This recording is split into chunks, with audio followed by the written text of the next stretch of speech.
driving me insane. Silence rattles in my brain. Yeah, I gotta get away. Always waiting for the phone, so I built my towers tall, wandering through these empty halls. Break the cycle now, walls are coming down. I gotta make it out. Yeah, yeah, yeah, yeah. Look my fear right in the eye. I just wanna Guys, balik lagi di Crown Clone Reptil. Jadi kali ini gue mau kupas tuntas tentang Varanus Obor atau Sago Monitor. Jadi langsung kita mulai aja ya. Kita kupas tuntas apa sih Varanus Obor ini atau Sago Monitor ini. Ini menurut artikel-artikel yang gue baca ya, dan gue survei-survei.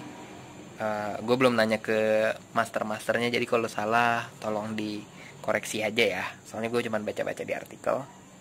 Oke, jadi untuk Varanus Obor ini, dia itu satu-satunya yang melanistik atau yang hitam di dalam keluarga dalam keluarga Indicus complex.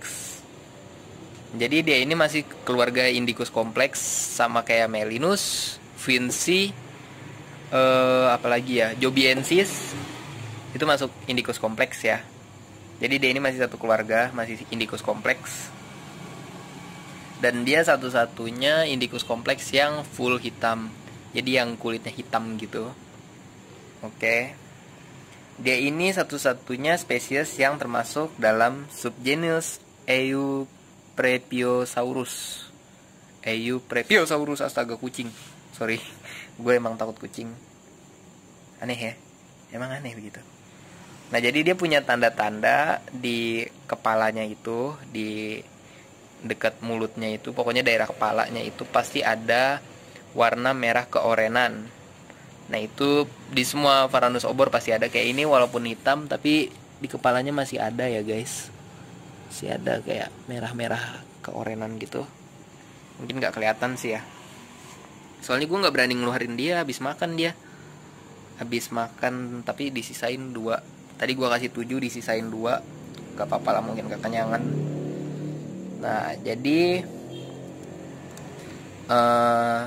biasanya kalau yang normalnya untuk si Varanus Obor atau Sago Monitor ini, dia punya kayak kayak totol merah gitulah, merah orange gitu di badannya. Tapi kalau punya gue sih dia hitam semua. Gue aneh sih sama ini anak satu, hitam semua. Gue bingung sih. Nah, jadi ada beberapa ini ya, orang yang bilang kalau si Varanus Obor ini atau Sago Monitor ini, dia itu Black Melinus. Oke, jadi gue langsung aja kasih tahu alasannya kenapa mereka bilang begitu. Gue nggak bilang mereka salah atau benar ya. Gue cuma mau ngasih tahu alasannya kenapa mereka bilang begitu. Jadi alasan yang pertama, si Varanus Obor ini dia punya sisik struktur atau konstruksi sisik yang mirip sama Varanus Melinus. Jadi struktur sisiknya tuh mirip sama Varanus Melinus. Beda nggak kayak Varanus lainnya ya. Dia mirip sama Varanus Melinus untuk struktur sisik. Terus juga proporsi badannya itu mirip sama Varanus Melinus ya guys. Nah, terus juga tempat tinggalnya sama. Jadi di hutan-hutan bakau gitulah ya. Jadi untuk si Varanus ini dia biasa tinggal di hutan-hutan bakau. Biasanya rata-rata sih keluarga Indicus kompleks ya, tinggalnya di hutan bakau. Nah, untuk si Varanus Indicus kompleks ini dia ada di Indonesia, ada di pulau-pulau timur, Manglu sama Taliabu ya. Untuk penyebarannya sendiri sebenarnya cukup luas, tapi biasa ditemuin di kepulauan Manglu sama Talibu. Gue nggak tahu bener apa enggak bacanya Manglu, cuman ya itulah. Nah, Varanus Obor ini dia suka di rawa-rawa seperti yang gue bilang tadi, pokoknya di tempat-tempat hutan bakau gitu, rawa-rawa, sungai segala macem lah ya. Terus juga dia ini sering ditemuin juga di hutan-hutan atau di tepi sungai, jadi bukan cuma di hutan bakau doang ya. Sebenarnya itu wajar sih, soalnya sekarang kan ya banyakan manusianya daripada ininya ya, habitatnya. Jadi habitat mereka tergeser. Jujur itu agak sedikit menyakitkan ya buat hewan-hewan. Maksudnya kalau kalian cuman butuh tempatnya doang, itu nggak masalah. Maksudnya hewan-hewannya nggak usah sampai dibunuh gitu kan. Soalnya banyak banget yang kayak ibarat kata itu emang habitat mereka, terus dijadiin rumah buat manusia-manusia, dan merekanya nggak sengaja keluar dibunuh, kan kesian. Jatuhnya kayak kita numpang di tempat mereka, tapi kenapa kita harus ngebunuh mereka, makhluk-makhluk ini? Oke, gue bangunin begitu biar dia bangun ya, dia tidur. Nah, gue mau bilang lagi kenapa dia ini dulu deh, gue ngebahas tentang panjang maksimalnya. Panjang maksimalnya dia biasanya itu 80 sampai 150 cm. Untuk adultnya biasanya 80 cm, dan untuk maksimum max size-nya panjang maksimumnya itu sekitar 150 cm. Jadi cukup gede lah ya istilahnya, cukup panjang, tapi nggak segede Varanus salvator atau Komodo atau Salvadori. Jadi dia masih di bawahnya. Nah, terus untuk berat badannya yang idealnya ya, untuk berat badan idealnya itu dari 0,8 sampai 0,5 sampai 1,5 kilo. Jadi untuk berat ininya lah ya, berat proporsionalnya. Jadi berat pasnya dia lah. Di atas itu biasanya obesitas atau kegemukan atau gemuk. Sebenarnya gemuk pun nggak masalah sih. Cuman kalau udah obesitas itu nggak bagus ya.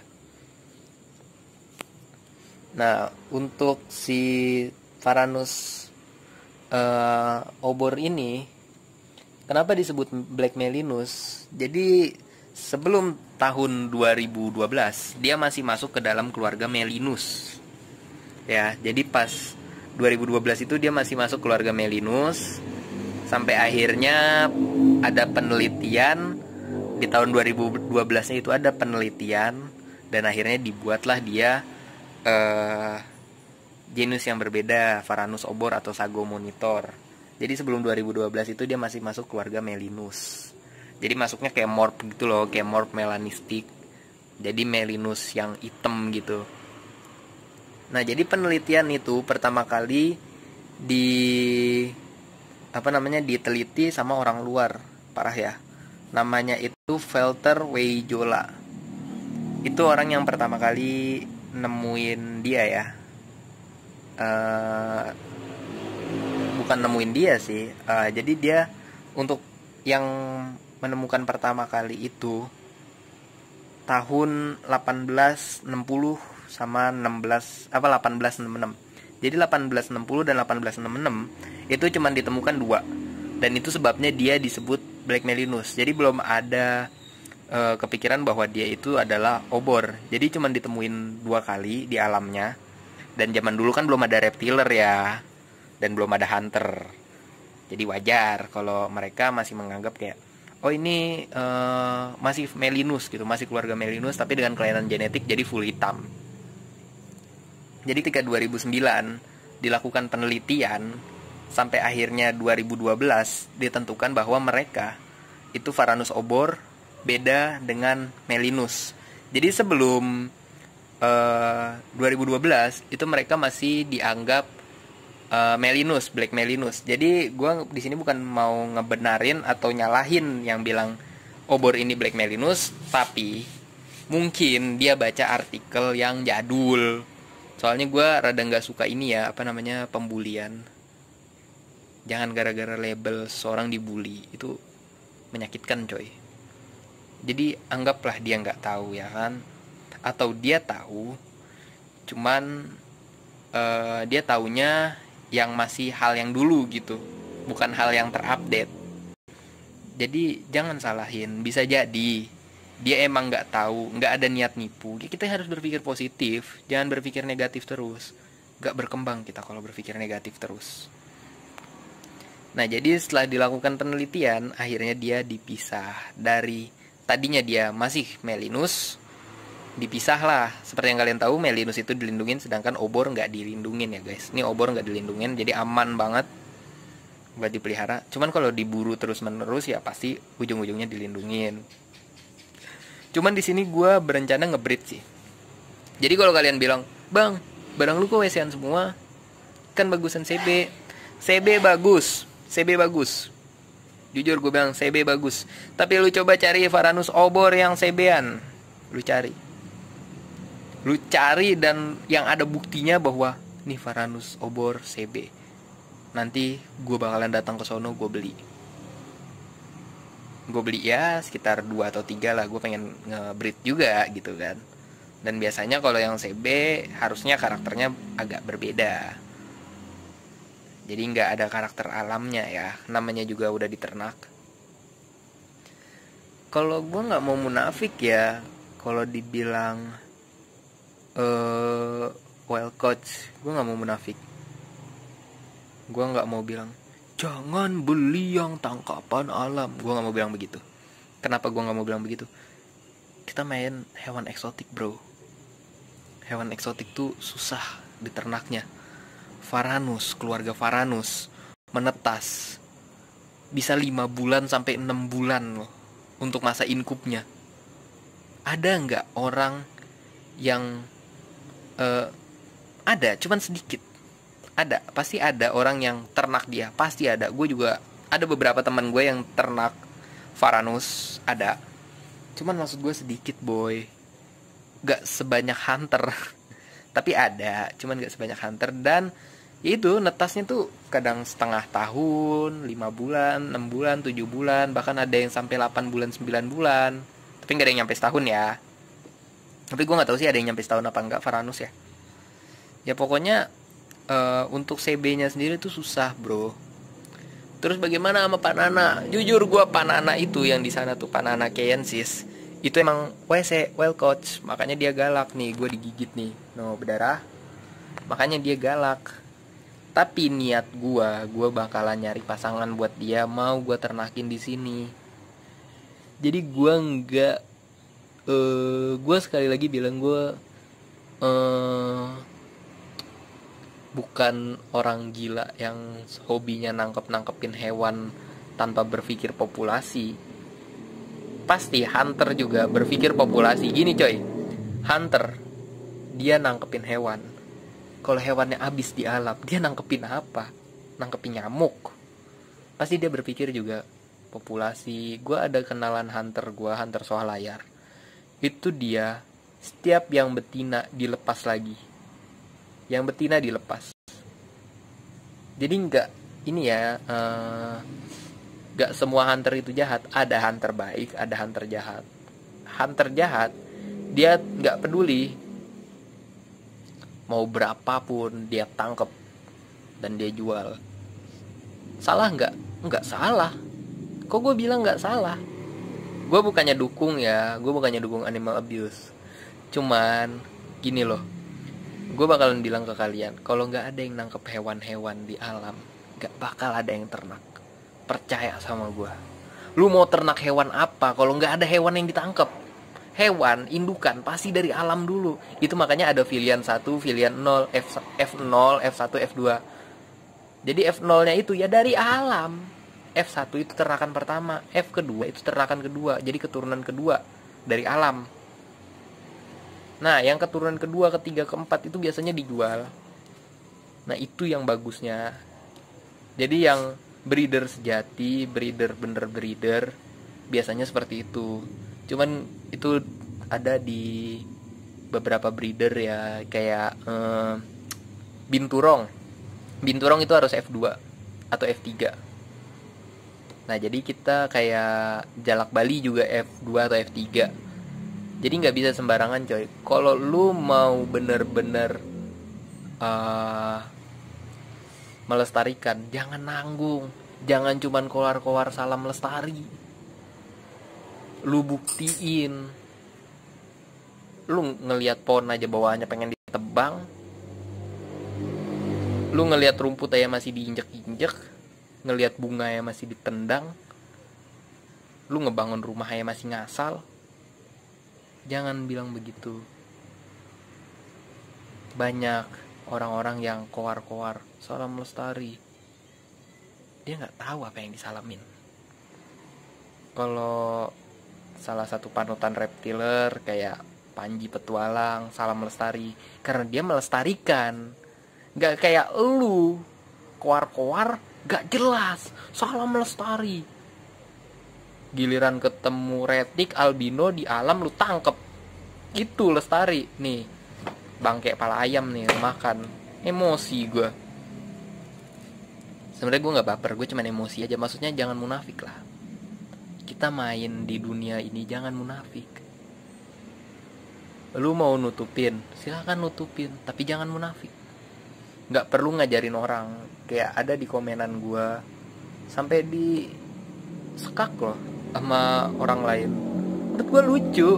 CB bisa dikatakan CB ketika lu ada bukti-bukti yang jelas, kayak indukannya, lu tahu dia lahir kapan, tetasan kapan, terus anakan keberapa, tetasan keberapa, gitulah ya. Dan ada bukti-buktinya, itu baru lu bisa bilang CB. Kayak gini, gue bilang dia CB, kan nggak masalah dong. Gue bilang dia CB, kan gak ada yang tahu. Tapi nyatanya dia WC. Kalau nggak ada bukti bisa aja kita bilang dia CB gua. Gak ada bukti tapi kan. Tapi kalau ada bukti kita bisa bilang dia CB. Itu baru yang benar, bukan kayak ada kok banyak CB. Nih CB nih, ini CB nih, no CB. Nah, ini baru CB nih. Ini CB. Container box. Makanya jangan munafik lah. Kalau lu seller nggak ngambil barang WC, nggak hidup. Seller pasti main barang WC juga. Ada yang barang CB, kayak iguana. Nggak mungkin iguana di Indonesia ini ada CB, apa ada WC-annya kan? Nggak ada iguana di Indonesia CB itu, nggak ada. Adanya londok. Ya tapi kita balik lagi ke diri masing-masing aja lah. Lu main barang WC no problem. Tapi kalau lu main barang apendik, gue nggak ngelarang sih ya. Gue cuman negesin doang. Kalau lu main barang apendik, lu harus nih siap sama beberapa resiko. Yang resiko pertama, lu harus siap buat di penjara, denda, sanksi. Resiko kedua, lu harus siap buat apa ya? Gue lupa. Pokoknya banyak resikonya kalau lu melihara appendix. Pokoknya yang pasti lu gak bakal selamat sih kalau melihara appendix. Apalagi lu melihara banyak appendix. Kecuali nama lu udah tersohor ya. Bisa aja nama lu kayak nama lu udah tersohor nih, lu melihara appendix kan gak masalah gitu kan. Apalagi lu udah punya kebun binatang nih ya kan. Lu udah punya kebun binatang, lu melihara appendix di kebun binatang lu, kan gak masalah. Tapi kalau lu bukan siapa-siapa, lu ngekip barang appendix, ya lu harus siap resikonya. Gue gak ngelarang. Maksudnya lu pelihara dan lu menjaga dia dengan baik, itu jauh lebih benar daripada dia di alam dibantai sama orang yang gak tahu. Kan mati. Mending lu rawatan dengan benar. Tapi tentu ada resikonya. Ingat boy, barang appendix juga hewan. Kayak gini, biawak melinus, Varanus melinus, dia appendix 1. Tapi kalau dia ada di alam ketemu sama orang yang gak tahu, dia bakalan tetap jadi biawak, bakalan dibunuh. Gak ada kayak, oh ini Varanus melinus, dia dilindungin. Gak ada coy. Varanus melinus tetap biawak. Kalau ketemu sama orang yang gak tahu, tetap jadi biawak, dibunuh. Daripada dibunuh, lebih baik kita edukasi aja. Gue gak bilang ngekip ya, ntar lu sangka gue ini lagi support, ntar gue yang kena masalah. Gue gak mau kena masalah. Udah banyak masalah mau nambah-nambahin lagi. Nah jadi itu sih yang penting. Gue nggak mau ada munafik-munafikan. Terus apalagi ya, gue kadang suka bingung sih kalau ngebahas begini. Mungkin kapan-kapan gue bakal ngadain live streaming kali ya, tanya jawab aja gitu kan. Seru kayaknya tuh. Nantilah. Oh ya, ngomong-ngomong itu hadiah giveaway besok langsung gue kirim. Besok pagi-pagi gue packing, gue kirim. Ini jam ini ya, jam 22.17. Jadi gue nge-record jam 10 malam. Gue tuh jujur aja kalau orang tanya gue diedit apa enggak, pasti diedit lah. Gak mungkin gue nggak ngedit video. Gak mungkin kayak ini gue videoin, gue tambahin opening closing, terus gue upload. Enggak, tambahin opening closing aja itu udah diedit sih hitungannya. Jadi yang penting itu ya dalam nge-keep hewan konsisten aja. Gua nggak peduli mau lu nge-keep hewan apapun, selama lu konsisten peliharanya, itu seharusnya aman. Sekarang gini, seandainya ini Varanus obor ada di alam, habitatnya udah berkurang, habitatnya udah makin terpapas lah istilahnya, udah makin sedikit habitatnya. Mau nggak mau dia pasti papasan sama orang. Kalau orangnya tahu, kalau orangnya nggak tahu, begitu ketemu, wah biawak, bacok, mati. Kan kesian. Biawak tuh nggak kayak kucing coy. Kucing lu tendang, divideoin, berjuta-juta orang yang ngehujat. Tapi biawak dibantai, divideoin, emang ada yang ngehujat? Paling cuman yang suka-suka reptil doang. Gak ada yang ngehujat. Coba lu ngelihat kucing di jalan, lu tendang videoin, das, pasti lu disumpah-sumpah diazab lu. Percaya sama gua. Tapi coba biawak, palanya dibagel, dibanting, emang ada yang nyumpahin dia diazab? Paling cuman yang pencinta reptil doang. Percaya sama gua. Gak ada. Kalau kucing, semuanya keluar-keluar. Dari emak-emak gak peduli sampai orang-orang sok peduli, pada keluar-keluar. Kayak iya ampun kesian banget kucingnya digituin, iya ampun jadi pengen diazab. Ya itu kan kesayangan Nabi. Ya kucingnya kesayangan Nabi, elunya kesayangan iblis. Kesel gua. Jadi mungkin kita harus bijak juga. Gue sedikit emosi karena makin hari makin gak beres. Gue mau ngeberesin otak-otak kalian aja, yang munafik-munafik, yang jahat-jahat. Tolong kalian lurusin aja. Oke? Jangan kalian koar-koar gak jelas. Ya itu giveaway bukannya gue gak ngirim ya. Kemarin gue ngirim tapi hilang gitu aja coy. Ini udah sering banget terjadi kalau pakai jalur ilegal. Jadi mending kalian pakai jalur legal. Gunakan Tiki. Gue gak di endorse. Gue sekali lagi gak di endorse. Nanti juga gue ngirim pakai Tiki, gue bayar. Gue nggak di endorse, tapi gue bilang gunakan Tiki untuk kirim hewan. Yeay. Oke, jadi mungkin sekian aja konten dari gue. Kurang lebihnya mohon maaf. Terima kasih.